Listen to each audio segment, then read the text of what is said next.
Salut tout le monde, c'est Nico, j'espère que vous allez bien. Aujourd'hui, on va avoir une routine super facile, un tour automatique que n'importe qui peut faire, vraiment sans problème. L'avantage de ce tour, c'est que c'est le spectateur qui fait quasiment tout du début à la fin, pratiquement tout. Et à l'arrivée, il va retrouver un carré d'as, juste en respectant les consignes du magicien. Donc vous allez voir, c'est super facile. Et je vous laisse tout de suite avec la démo et ensuite les explications. A plus! Allez, c'est parti pour ce petit tour qui, vous allez voir, est très sympathique et qui peut être fait par le spectateur, surtout. C'est là où c'est intéressant. Voilà, donc le magicien va juste un petit peu mélanger les cartes au début, comme ceci, d'accord? Hop, il égalise, et ensuite il coupe un dernier coup, et on est bon. Ok, toutes les cartes sont bien mélangées, pas de problème. Il explique ensuite au spectateur qu'on va choisir un nombre au hasard avec des dés, comme ceci. Ok, des dés qui ne sont pas truqués, vous pouvez le voir, à chaque fois ils tombent sur des numéros différents, aucun problème. Donc, le spectateur s'exécute et lance les dés comme ceci. Donc là, il tombe sur 9 et ensuite il lance 12. 12, ok. Donc on relance une deuxième fois. Hop. Et là, il tombe sur, pareil, un 8 et là un 10. Donc on est sur 22. Donc très bien, donc, il explique au spectateur de distribuer 22 cartes sur la table. 1, 2, 3, 4, 5, 6, 7, 8, 9, 10, 11, 12, 13, 14, 15, 16, 17, 18, 19, 20, 21, 22. Très bien. On n'a plus besoin de ce paquet. Donc on a 22 cartes qui ont été données au hasard par un numéro choisi avec des dés. Donc 22, le magicien explique au spectateur qu'il faut maintenant additionner le nombre qui a été trouvé par les dés. Donc 22, 2 plus 2, 4. Il va donc devoir distribuer 4 cartes sur le tapis. 1, 2, 3, 4. Très bien. À partir de là, il lui explique qu'il doit couper le jeu là où il en a envie. Donc le spectateur s'exécute, il prend vraiment le jeu, il le coupe où il veut, pour faire un deuxième tas. Et ensuite, les cartes restantes, le magicien lui explique de les distribuer de manière alternée sur le tapis, donc comme ceci, tout simplement. Voilà. Et donc à ce moment-là, le magicien récapitule un petit peu ce qui s'est passé. Il a dit on a pris un jeu de cartes qui a été mélangé, et ensuite un nombre a été choisi à l'aide de lancer de dés. Et on est tombé sur 22. Ça aurait pu être 23, 24, voilà. Et donc à partir de là, on a additionné ce nombre et on a déterminé ce petit carré ici où tout est régi par le choix qui a été fait avec ces dés au hasard. Et pourtant, si on regarde bien, le spectateur a réussi à couper sur les 4 as du jeu, dans un jeu mélangé. Voilà, j'espère que ça vous aura plu, je vous laisse avec les explications.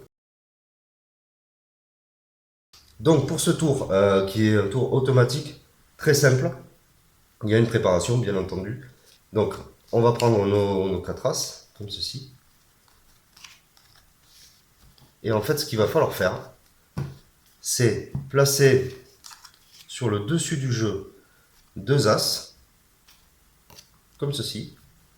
Et à partir de là, on va compter un certain nombre de cartes pour placer ces as-là. Ces as-là doivent être entre à la 18e et 19e position. Donc ce qu'on fait, surtout sans modifier l'ordre, on fait 1, 2, 3, 4, 5, 6, 7, 8, 9, 10, 11, 12, 13, 14, 15, 16, 17. Et là, on place à la 18e et 19e position nos as. On est prêt à commencer. Donc, moi au début j'ai fait un faux mélange, parce que je pense que le faux mélange c'est toujours intéressant pour au moins induire inconsciemment dans l'esprit du spectateur que le jeu n'est pas préparé. Voilà, dès qu'il y a une préparation particulièrement, j'aime bien faire des faux mélanges quand même, parce que je trouve que si c'est bien fait, ça convainc encore plus qu'il n'y a pas de préparation.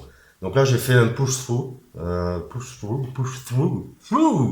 push-through, on va dire, voilà, qui est un faux mélange de table, pour lequel je ferai un tuto. Donc en fait je laisse tomber, je sépare la partie du dessus, je la mets sur la droite. Je laisse tomber quelques cartes ici. Et puis après, très rapidement, j'imbrique comme ceci, mais vraiment de façon très approximative, parce que c'est mieux si les cartes sont pas trop quand même, pas parfaitement entremêlées. Donc ensuite, on se retrouve comme ceci. Et là, je vais pousser en diagonale le paquet de droite de façon à le faire traverser. Je m'explique. Je vais le pousser en diagonale ici pour qu'il ressorte de ce côté. Et au moment d'égaliser, je vais être comme ça. Avec les mains, on cache un petit peu ce qui se passe, parce qu'en fait, on est comme ça, le paquet de droite est là. Je vais un petit peu effeuiller comme ça, et partir de là, on va stripper les cartes comme ceci. Ce qui fait qu'en fait, on va reprendre le paquet qui était sur le dessous à l'origine et on va le mettre là. Et on va recouper par-dessus. Donc en gros, on n'a pas du tout changé l'ordre. Les as sont toujours là où il faut. Et le fait de faire passer les paquets, de les faire se croiser sans que ça se voit, donne l'impression qu'en fait on coupe vraiment n'importe comment le jeu, alors qu'en fait pas du tout, on remet dans l'ordre. Bref, je ferai un tuto sur ça plus tard, parce que là c'est optionnel, c'est pas du tout obligé. Donc ensuite, maintenant il va falloir faire choisir un numéro entre 20 et 30. Alors ça c'est la partie un peu chiante du tour, je dirais, parce que pourquoi entre 20 et 30, pourquoi pas entre 10 et 30, enfin voilà, c'est toujours pareil avec ce genre de tour. Mais bon, moi j'ai utilisé des dés pour ça, parce que je me suis dit, avec des dés, on lance 2 fois, on n'est pas sûr d'arriver quand même,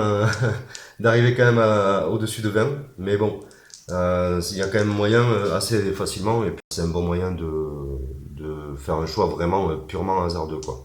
Donc avec 3 dés que je lance ici, donc par exemple, là je me trouve avec 10 et 6, 16, donc c'est un très bon début.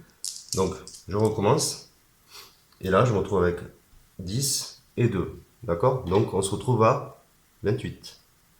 28, ce qui est parfait. 28. À partir de là, le spectateur va devoir distribuer 28 cartes du dessus du jeu. Donc, il s'exécute 1, 2, 3, 4, 5, 6, 7, 8, 9, 10, 11, 12, 13, 14, 15, 16, 17, 18, 19, 20, 21, 22, 23, 24, 25, 26, 27 et 28. Voilà, donc ce papier-là, on n'en a plus besoin, on le met de côté. Les dés non plus. De là, le magicien explique au spectateur que le nombre qui a été choisi, 28, au hasard, va maintenant servir à distribuer des cartes sur la table. Donc, il va lui demander d'additionner les 2 chiffres qui composent ce nombre. 2 plus 8 égale 10. Donc, il demande au spectateur de poser 10 cartes. 1, 2, 3, 4, 5, 6, 7, 8, 9, 10. L'autre as se trouve ici. Donc, il va demander au spectateur de couper où il veut. Donc, le spectateur peut couper vraiment où il veut, on s'en fiche, puisque là, c'est là, en fait. Donc, il coupe. Et là, maintenant, ce qui se passe, c'est que les 2 as sont au fond. Donc, quand on va lui demander de distribuer de manière alternée, automatiquement, les 2 as vont remonter sur le dessus. Voilà. Et c'est là qu'on récapitule un petit peu ce qui a été fait, qu'on rajoute un petit peu de la sauce pour essayer que ce soit encore plus convaincant. On lui rappelle que le jeu a été mélangé, que le chiffre 28 a été trouvé à l'aide de dés, totalement au hasard, et que ça a déterminé tout le reste de la procédure. Et que pourtant, si le spectateur retourne les cartes, il a bien retrouvé les 4 as dans le jeu, qui sont les seuls as. On peut ensuite montrer le jeu et prouver qu'il n'y a pas d'autres as. Voilà, donc j'espère que c'est clair. C'est très simple, c'est un tour automatique, hein, de toute façon. Comme je vous ai dit, 2 as sur le dessus du jeu, et ensuite les 2 autres as en 18e et 19e position. À partir de là, faux mélange ou pas, c'est vous qui voyez. Les dés, nombre doit être choisi entre 20 et 30. Si possible, on évite le 20 et on évite le 30. Et vous tomberez automatiquement sur les as si vous n'avez pas fait d'erreur dans la préparation. Et surtout dans le faux mélange. Voilà, j'espère que ça vous aura plu. Je vous laisse et je vous dis à bientôt pour un prochain tuto. Ciao!